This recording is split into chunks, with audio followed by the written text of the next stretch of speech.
واعتصموا بحبل الله جميعا ولا تفرقوا يا أيها الذين آمنوا اتقوا الله حق تقاته ولا تموتن إلا وأنتم مسلمون يا أيها الذين آمنوا اتقوا الله وقولوا قولا سديدا يصلح لكم أعمالكم ويغفر لكم ذنوبكم ومن يطع الله ورسوله فقد فاز فوزا عظيما أما بعد فإن أصدق الحديث كتاب الله وخير الهدي هدي محمد صلى الله عليه وسلم وشر الأمور محدثاتها فإن كل محدثة بدعة وكل بدعة ضلالة وكل ضلالة في النار نسأل الله السلامة والعافية. Ma'asyiral muslimin, ikhwani wa akhwati fid din, a'azzani Allah wa iyyakum. Kembali kita bersyukur kepada Allah Azza wa Jalla atas seluruh nikmat karunia dari Allah Subhanahu wa taala. Allah Subhanahu wa taala masih memberikan bimbingan kepada kita untuk bisa berjalan di atas jalannya orang-orang yang terbaik di sisi Allah. Bagaimana jalan orang yang terbaik di sisi Allah itu, Bapak Ibu? Tentu terbaik menurut arahan sunnah Nabi yang mulia sallallahu alaihi wasallam.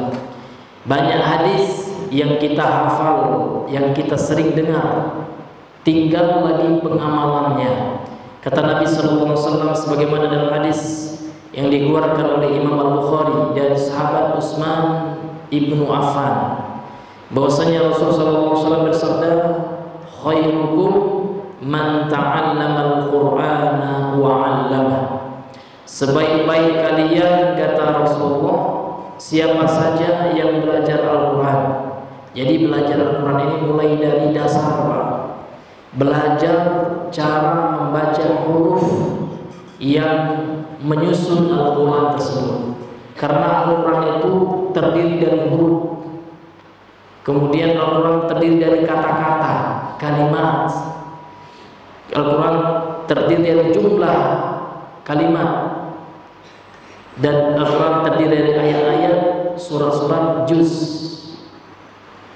Jadi barang siapa yang membaca satu huruf dari Al-Quran dengan benar, man qara harfan fi kitabillah falahu asyru amsalihah. Dalam hadis Sahih Muslim, barang siapa yang membaca satu huruf dari Al-Quran, maka Al-Quran itu huruf.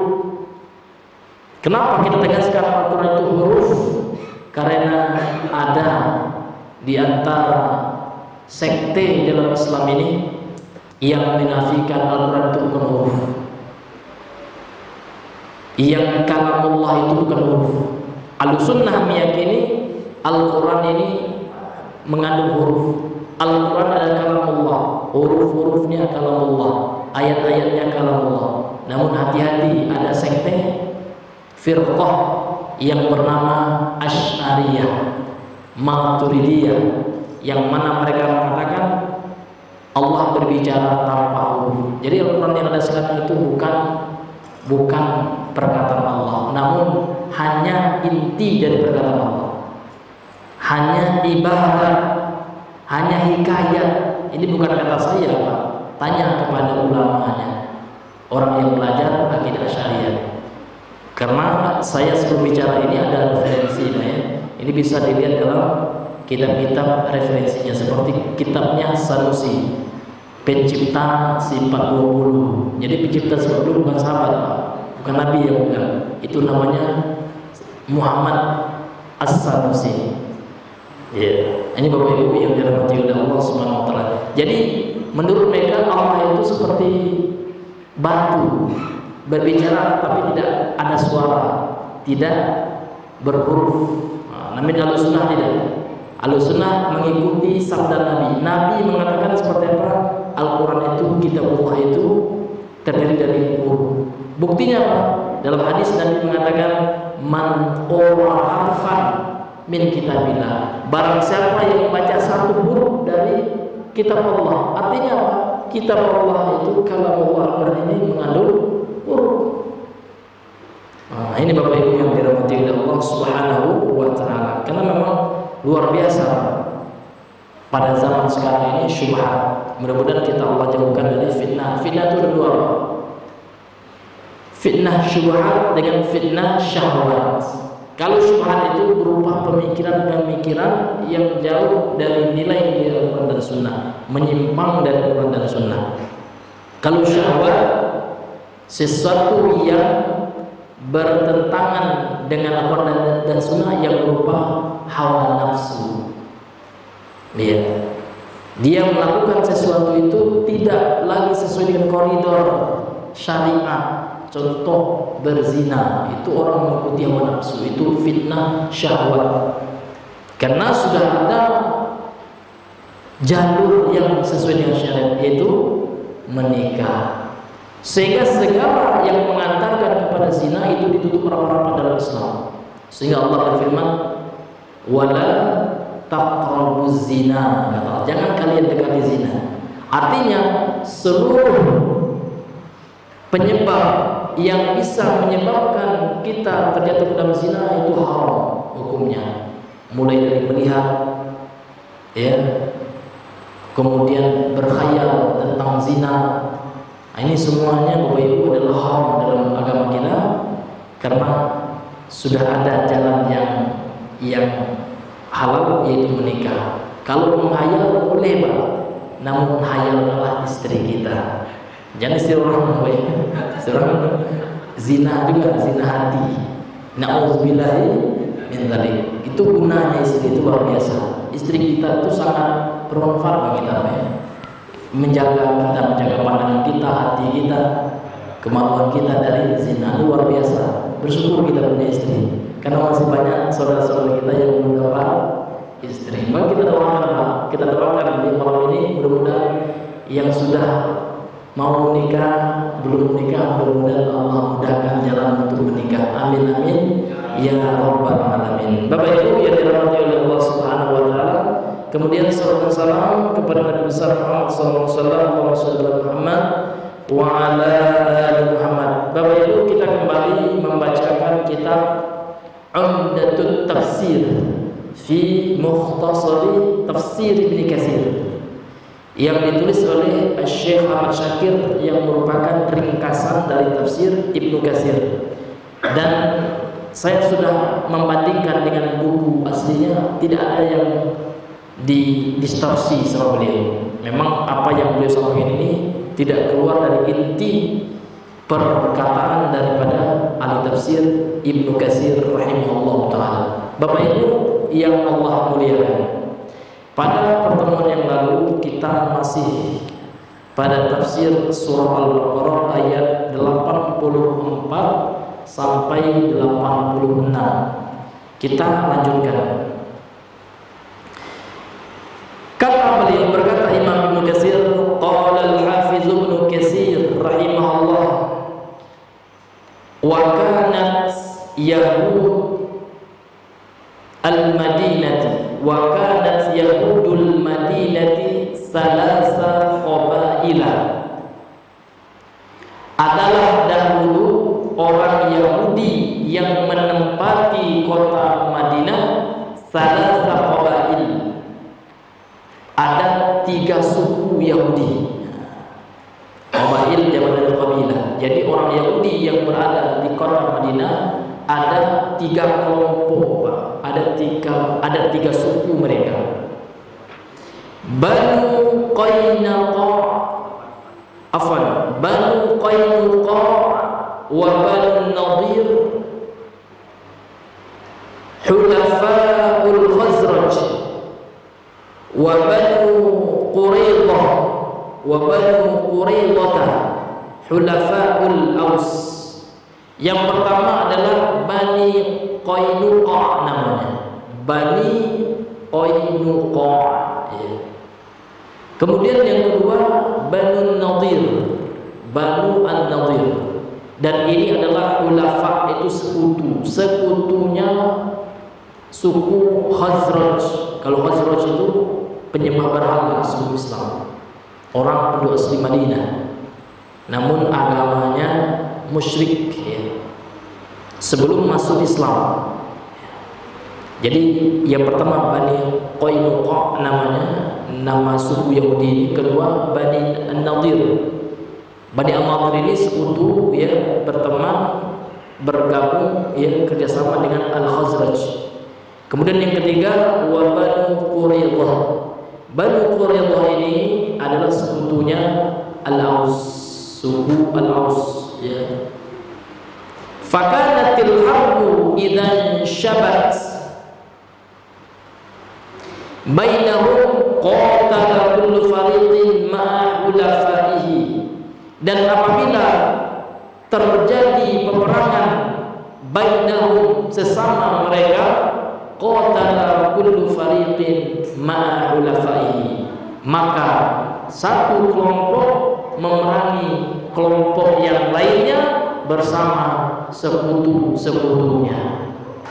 Jadi antar satu suku Pak, di kalangan orang Yahudi itu berperang. Memang orang Yahudi ini ternyata bahwa itu sifat mereka itu suka berperang.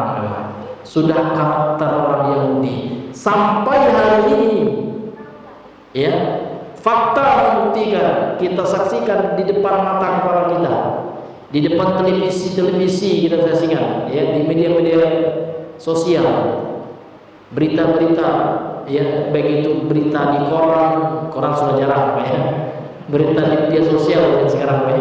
Ini luar biasa bagaimana orang Yahudi ini Pak suka sekali berperang ya.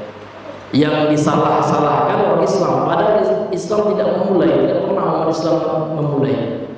Mereka yang ingin menjajah, mereka pendatang itu Yahudi yang di Palestina itu Pak, lupa saya tahu 1000 berapa itu ya, kalau kita baca sejarah masuknya orang Yahudi, orang Zionis ke Palestina itu pendatang, itu tanah pribumi orang Palestina, itu yang dicaplok, ingin mereka kuasai, orang Palestina yang mereka usir, kalau nggak mau pergi di bumi hanguskan, dibunuh, dimusnahkan. Begitu kejamnya orang Yahudi ini. Makanya orang Yahudi itu Pak, banyak dari kalangan mereka itu diturunkan Nabi untuk meluruskan mereka. Maka kebanyakan Nabi yang Allah turunkan itu dari Bani Israel. Bani Israel itu banyak membelot menjadi Yahudi. Nauzubillah min dzalik. Ternyata memang sudah sifat mereka suka berperang. Jadi kalau terjadi peperangan antar mereka akan bersekutu Pak, dengan sekutu persis terjadi hari ini. Mereka akan dibela oleh sekutunya. Inggris itu sekutu Zionis, Amerika. Banyak kalau kita pelajari geopolitik gitu ya, akan ada itu sekutunya Yahudi itu siapa? Setahu saya itu Inggris banyak sekutunya itu. Siapa lagi? Prancis, Ukraina termasuk juga ya. Nah, memang dari zaman dulu ternyata.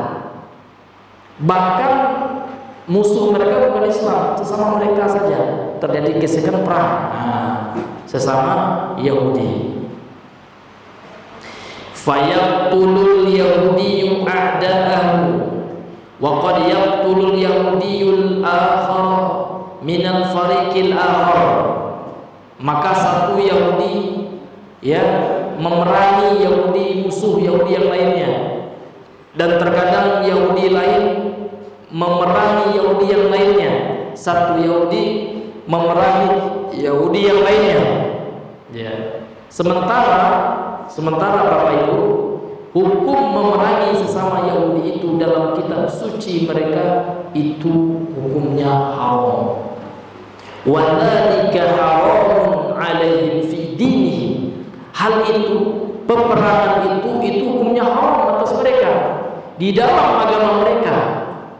Wa nassi kitabihi, dan dalam nas kitab mereka.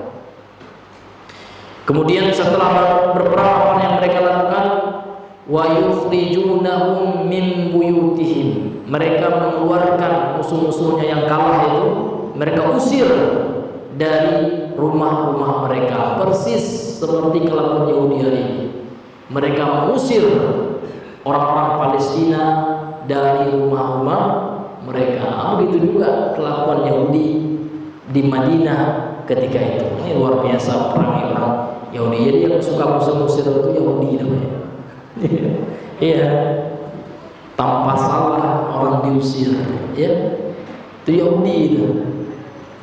Terkadang kita orang Islam namun perangai Yahudi. Ini tetap Islam memang Muslim, tapi ada perangai Yahudi. Orang nak pengajian nggak boleh, nggak boleh. Ya Allah, nggak boleh orang pengajian baca Al-Quran, hadis salah di mana pak?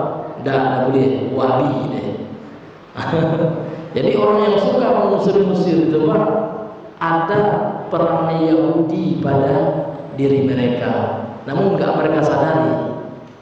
Karena yang suka kejam, bengis itu ternyata karakteristik orang Yahudi. Terkadang umat Islam sebagian ya, ada lo namanya nyontoh orang Yahudi itu pak.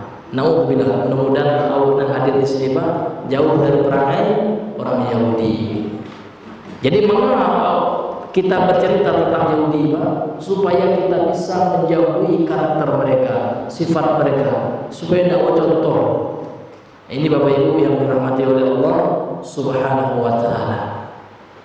Padahal dalam kitab suci mereka yang asli, dalam Taurat itu tidak boleh berbuat seperti itu. Karena Taurat yang asli itu adalah kitab suci dari Allah yang Allah turunkan kepada Nabi Muhammad, Nabi Musa. Ya, nah, barakallahu fiik. Wa yanhabuna ma fiha minal asasi wal amtiati wal amwal. Setelah mereka usir, sudah pergi musuh mereka, terusir dari rumah mereka, lantas mereka rampok, mereka jarah apa yang terdapat di rumah mereka itu berupa perabot-perabot. Jadi ini ya, dapat keuntungan ya, dijarah perabotan rumah itu, perhiasan, harta, semua diambil sama Yahudi. Summa idza waqa'atil harb, kemudian ketika selesai perang, auzaruha, kemudian setelah selesai perang, idza waqa'atil harb auzaruha, artinya ketika selesai perang, berakhir perang, istafaqu al-asar minal fariqil maghlubi amalan bihukmi Taurat. Kemudian mereka istafaqu, melepaskan ya, tawanan-tawanan dari kelompok yang kalah dalam rangka mengamalkan ya hukum Taurat. Memang dalam hukum Taurat seperti itu. Kalau selesai berperang, tawanan dikembalikan, dibebaskan. Walihada qala ta'ala, oleh sebab itu Allah Subhanahu wa taala berfirman, afatu'minuna bi ba'dil kitabi wa takfuruna bi ba'd. Apakah kalian beriman dengan sebagian kitab dan kalian kafir, ingkar dengan kandungan sebagian yang lainnya? Dalam hal ini mereka mengimani apa yang ada dalam Taurat, bahwasanya setelah mereka menang, setelah itu mereka mengembalikan ya, memulangkan, melepaskan sandera mereka, benar. Namun dalam hal lain tidak boleh saling memerangi, tidak mereka dengarkan, tidak mereka imani. Makanya Allah mencela sikap orang Yahudi. Ini sikap mereka, sifat mereka. Afatu'minuna bi ba'dil kitabi wa takfuruna bi ba'd. Apakah kalian beriman kepada sebagian isi kitab dan kalian kafir kepada sebagian isi kitab? Sehingga kalau ada umat Islam yang hanya mengambil ayat yang sesuai dengan kehendaknya saja, sesuai dengan prinsipnya diambilnya ayatnya. Kalau ada ayat yang tidak sesuai dengan kehendaknya, tidak, dia ini sama dengan karakter Yahudi. Makanya Allah mengatakan kepada umat Islam itu, ya ayyuhalladzina amanu dkhulu fis silmi kafah wa la tattabi'u khutuwati syaitan. Kata Allah, wahai orang-orang yang beriman, masuklah ke dalam Islam secara kafah, jangan seperti orang Yahudi. Karena orang Yahudi ini beriman kepada isi kitab suci mereka kalau sesuai ada kepentingan mereka.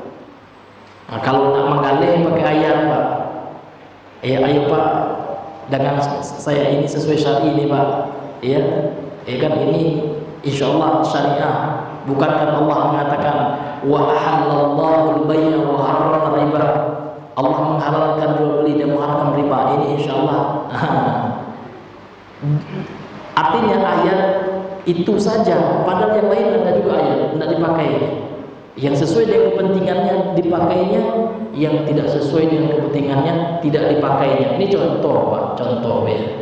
Nah, itu sama ataupun menyerupai karakter orang-orang Yahudi, hanya beriman kepada ayat yang mendukung kepentingan mereka, sementara kalau ada ayat yang menyinggung mereka, mereka tidak mau, ya, tidak mau Pak, tidak mau berpaling, ya, tidak mau mereka menggubrisnya kalau ada ayat yang tidak sesuai dengan kepentingan mereka. Makanya umat Islam itu harus, ya, masuk ke dalam Islam secara kafah, tidak separuh-paruh, tidak sepotong-sepotong seperti orang Yahudi. Nah, sekarang Bapak Ibu yang menyerupai orang Yahudi itu, Bapak Ibu, adalah orang-orang liberal, orang-orang plural. Agama menurut mereka itu hanya sebatas ritual. Nah, kalau dalam masalah jual beli, dalam masalah muamalah, nggak ada lagi. Nah, karena agama mereka itu hanya pribadi-pribadi saja. Agama itu masalah privat. Ingat bahaya propaganda orang-orang liberal, ya, sehingga agama itu tidak masuk kita ke dalam secara kafah. Padahal agama ini, Pak, mengatur seluruh lini kehidupan, sehingga mereka luar biasa, Pak, ya. Satu sisi mereka mengaku Islam, sholat, satu sisi pergi lagi ke bar, kemudian transaksi jual beli mereka riba, karena agama mereka separuh-paruh, Pak. Kemudian mereka bebas, bahkan ada yang makan babi juga, alhamdulillah. Ada yang menghalalkan khamar, minuman keras. Orang liberal ada, bahkan ada orang liberal yang bilang kalau zina itu suka sama suka halal. Ada. Nauzubillahi min dzalik. Inilah keturunan Yahudi itu, Pak. Orang-orang yang mewariskan pemahaman Yahudi itu. Namun KTP-nya Islam. Nah, ini terkadang seperti itu. Maka kita berhati-hati, Pak, ya, dengan hal seperti itu. Kita diperintahkan oleh Allah untuk berislam secara kafah, secara totalitas kalau kita mampu, ya, secara totalitas. Karena pada prinsipnya, Pak, dalam Islam itu mengamalkan kewajiban sesuai dengan kemampuan yang sifatnya kewajiban. Fattaqullaha mastata'tum. Contoh, kita wajib berdiri sholat, nggak mampu berdiri sholat, duduk, nggak mampu duduk berbaring, gitu. Contoh, kita berpuasa nggak mampu, kita kena sakit misalnya, bisa diqadha, atau kita lagi safar, bisa diganti. Artinya prinsip perintah itu, Bapak Ibu, ini tergantung dengan istita'ah, tergantung dengan qudrah, kemampuan, kesanggupan. Tapi kalau berkaitan dengan larangan, tidak ada, harus wajib ditinggalkan. Contoh, ada orang bilang saya belum sanggup berhenti zina, tidak ada cerita. Kenapa? Karena meninggalkan itu lebih gampang daripada melakukan. Iya, tinggal meninggalkan, tinggal nggak zina saja. Apa sulitnya nggak berzina? Iya kan? Atau maaf, ya, minuman keras. Ya, saya belum sanggup berhenti minum keras. Ya Allah, nggak ada cerita. Kenapa? Karena meninggalkan itu tidak butuh usaha. Tapi kalau melakukan itu butuh usaha. Makanya kalau prinsip melakukan perintah itu sesuai dengan kesanggupan, tapi kalau meninggalkan larangan itu yang namanya yang haram, wajib ditinggalkan. Ya, insya Allah mampu, gak ada yang mampu. Yang gak mampu itu alasannya ngeles, ya. Nah, ini Bapak Ibu yang dirahmati oleh Allah Subhanahu wa Ta'ala. Karena Nabi mengatakan dalam hadis Sahih Al-Bukhari, idza amarakumullahu bi syai'in fa'tu minhu mastata'tum. Ya. Apabila Allah memerintahkan kalian sesuatu, maka lakukan, ya, sesuai dengan kemampuan. Wa idza nahaa, kalau Allah melarang sesuatu, fajtanibuh, maka tinggalkan. Nah, jadi kalau perintah kerjakan sesuai dengan kemampuan, kalau larangan langsung ditinggalkan. Apalagi larangan yang hukumnya haram, harus langsung ditinggalkan. Tidak ada bilang tidak mampu saya, nggak ada. Namanya yang haram itu pasti mampu, karena Allah tidaklah mengharamkan sesuatu, pasti Allah tahu hambanya mampu untuk meninggalkan. Riba misalnya, tinggal nggak riba aja, tapi saya belum mampu dari riba, nggak ada itu hanya was-was syaitan. Ini contoh seperti itu Bapak Ibu. Kemudian beliau melanjutkan walihada qala ta'ala, maka ya, untuk menguatkan ayat yang tadi Allah berfirman, wa in akhadna mitsaqakum, dan ingatlah ketika kami telah mengambil perjanjian dengan kalian wahai Bani Israil, la tasfikuna dima'akum, jangan kalian tumpahkan darah-darah kalian, wala tukhrijuna anfusakum min diyarikum, dan janganlah kalian keluarkan diri kalian dari rumah-rumah kalian. Jangan kalian saling mengusir, itu maksudnya. Ai la yaqulu ba'dukum ba'dhan, maksudnya adalah janganlah kalian saling memerangi, saling berperang sesama kalian. Itu perjanjian yang Allah telah ambil dengan Bani Israel, termasuk juga kita sama Islam. Jangan saling berperang, jangan berperang, Pak. Mukul saja hukumnya haram dalam Islam. Jangan memukul, ya. Menghina orang saja, tersinggung orang kita caci dia, bantu orang lain gitu. Kali umpamanya, salam hidup mencari orang kalian, ikulah satu-satunya orang yang hitam, ya. Tersinggung orang juga haram, ya. Melukai perasaan saja haram, apalagi melukai badan. Maka orang yang betul-betul mengamalkan Islam, ya, maka dia akan menjadi orang yang paling berkasih sayang kepada sesama manusia. Kalau mengamalkan Islam betul, Pak. Karena Nabi SAW sebagaimana dalam hadis Sahih Bukhari Muslim, ya, kata Rasul, al-muslimu man salimal muslimuna min lisanihi wa yadihi.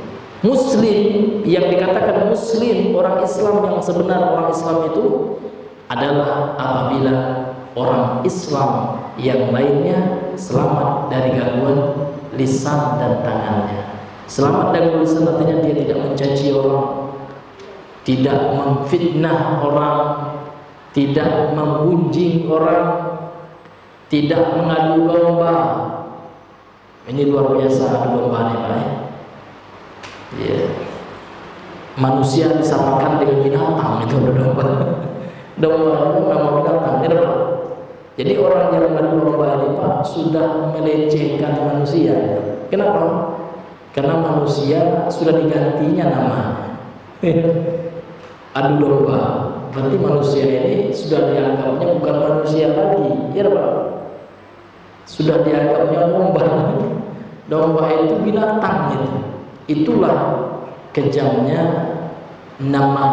Namam itu artinya pengadu domba. Makanya diancam oleh Allah, la yadkhulul jannata namam, tidak masuk surga pengadu domba. Karena orang baik-baik saja hubungannya, Pak, ya. Tiba-tiba datang dia bercakap orang lainnya. Ya Allah. Kalau bisa kita katakan kurang ajar pasukan domba. Orang rukun, Pak, ya. Tadi bagus hubungan orang, ya.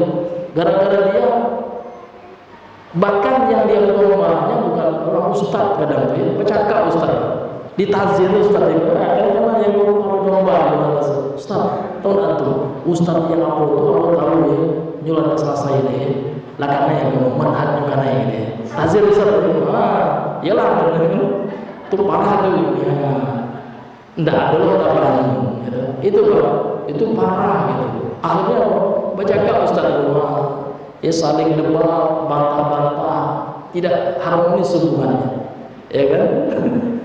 Ada yang seperti itu terkadang, Pak. Hati-hati, Pak. Ngadu domba, ya. Na'udzubillahi min dzalik. Bapak Ibu yang dirahmati oleh Allah Subhanahu wa taala, kita lanjutkan perkataan Imam Ibnu Katsir. Kemudian kata beliau, wala yukhrijuhu min manzilihi wala yudhhiru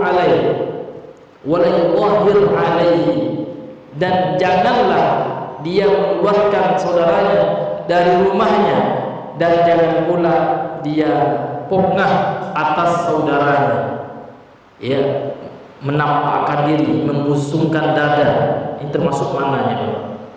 Nah, ini memang orang Bani Israel sudah dilarang oleh Allah. Termasuk kita, umat Islam juga diharamkan oleh Allah untuk saling mengusirkan ini. Kama qala ta'ala, sebagaimana firman Allah, fatubu ila bari'ikum faqtulu anfusakum. Ini dalam surah Al-Baqarah ini. Allah menyuruh orang-orang Bani Israel, maka bertobatlah kalian kepada Tuhan kalian, faqtulu anfusakum, dan bunuhlah diri-diri kalian. Nah, ini berbeda dengan syariat Nabi Muhammad. Ini khusus nih Pak. Ini khusus syariat Nabi Musa. Jadi kalau Nabi Musa ini agak ngeri Pak. Syarat tobat dia pada syariat Nabi Musa itu harus bunuh diri. Tobat Pak, tobat, bunuh diri, yang ini.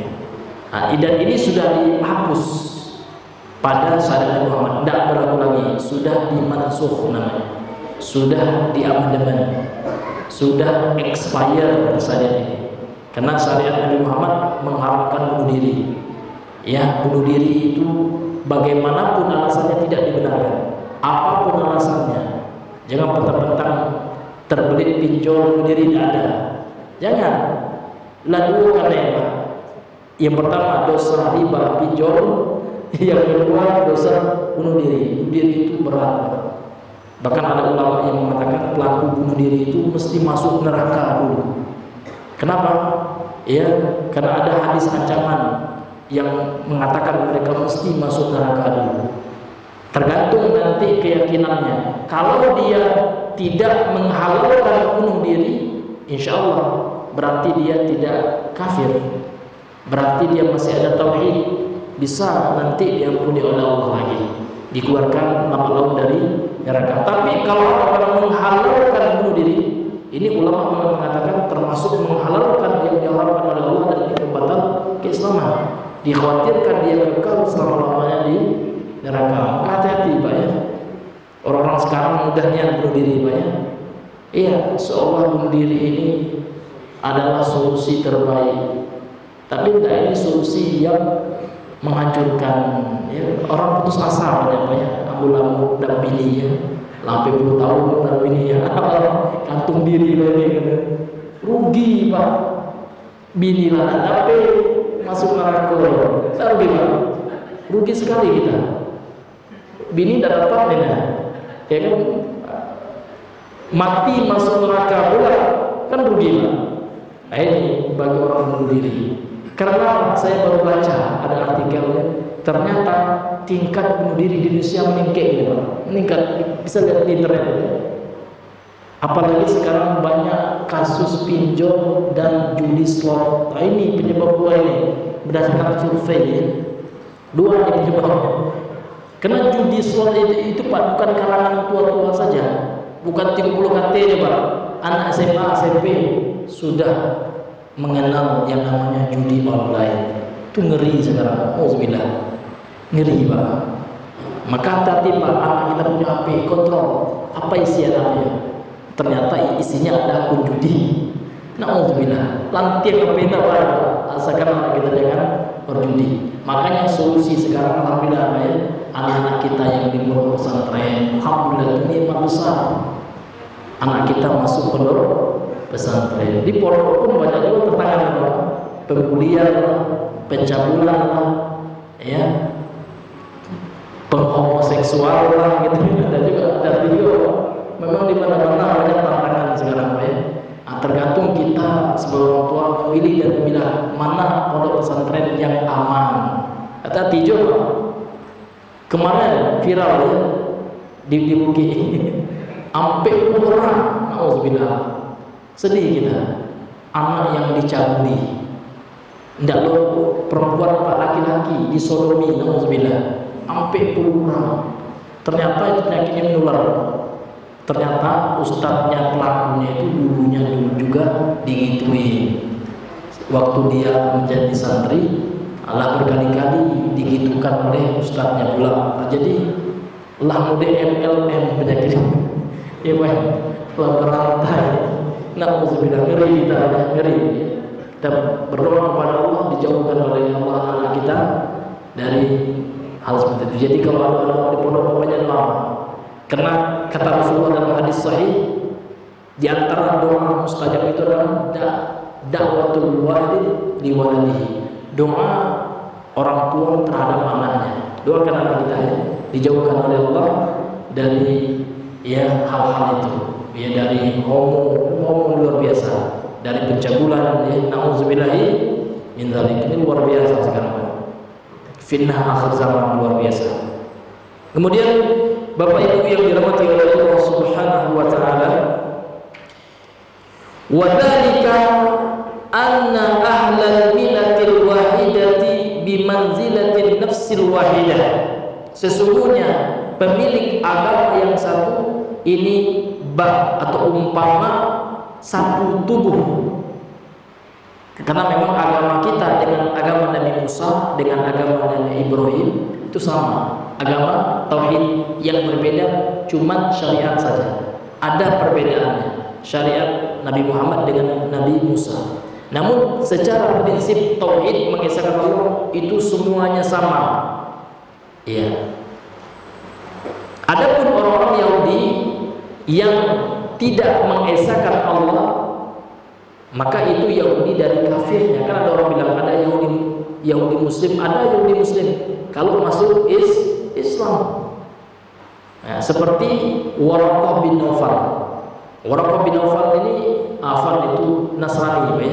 Nasrani, tapi termasuk ahlul kitab, pendetanya Nasrani, tapi beriman dia, beriman dengan nabi-nabi itu, tahu dia berdasarkan buku kitab Injil asli yang dia baca, tahu bahwasanya Nabi Muhammad itu adalah nabi, itu Muslim.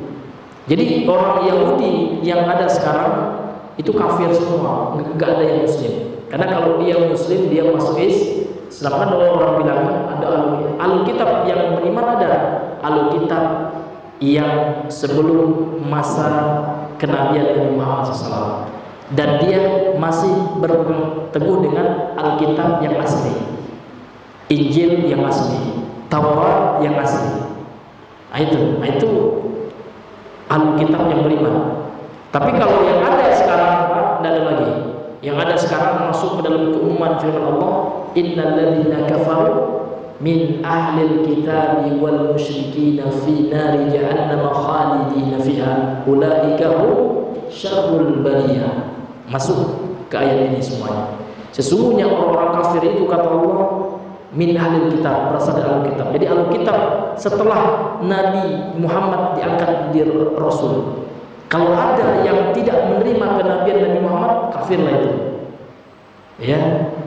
Karena setelah Nabi Muhammad diangkat menjadi Rasul, wajib seluruh Alkitab yang beragama dengan agama Samawi sebelum Nabi diangkat menjadi Rasul wajib menerima, meyakini kerasulan Nabi Muhammad. Makanya kalimat syahadat itu tidak satu saja, dua kalimat syahadat. Asyhadu alla ilaha illallah wa asyhadu anna Muhammadar Rasulullah. Jadi kalau ada gini Pak, ada orang Kristen Pak, alirannya Yuhafa, lupa juga saya ya. Jadi dia tidak mengakui Yesus itu sebagai Tuhan, tidak. Yesus Nabi katanya. Nah, kan kayak tauhid juga Pak ya. Iya, kami tidak mengakui Yesus itu anak Allah. Enggak, bukan. Allah itu esa. Tetapi kita katakan Bapak beriman kepada Nabi Muhammad dan kafir.